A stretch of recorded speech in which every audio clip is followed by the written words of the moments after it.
How long does it take you to get out of bed in the mornings? Are you one of those infuriating people who just jumps up and gets their running gear on immediately? Or can you linger in bed for hours before you finally drag yourself away from the comfort of your duvet? My name's Hazel Gale. I'm a former therapist turned author and creator of the Betwixt app, and as a late diagnosed ADHDer, I am naturally very slow to rise.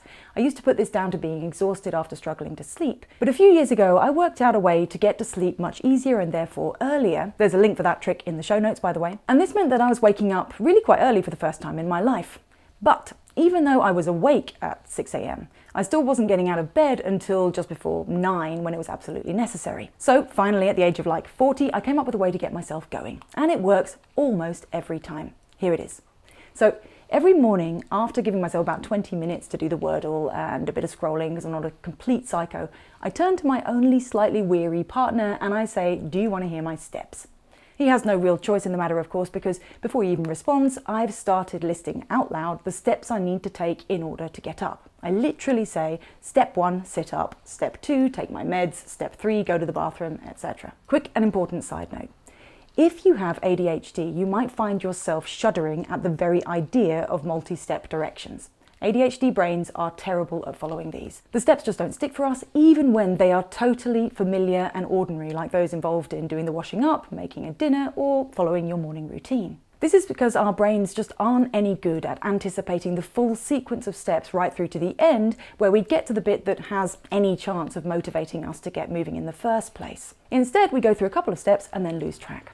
That is, I've found, unless you say your steps out loud. So that's what I do. I list my steps out loud to my partner right through to the last one, which is make a coffee, and therefore the one that I suspect actually gets me moving.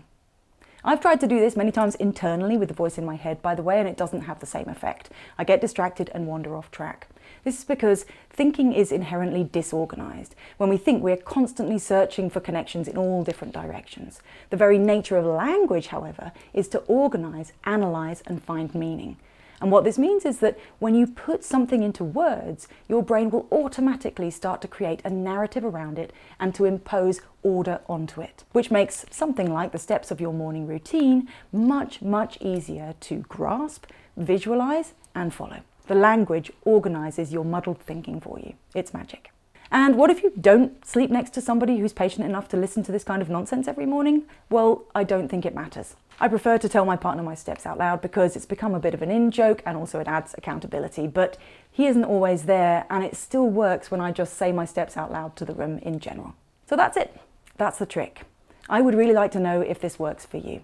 If you're the type of person who struggles to get out of bed in the morning, try this tomorrow and then come back to this video and let me know how you get on in the comments.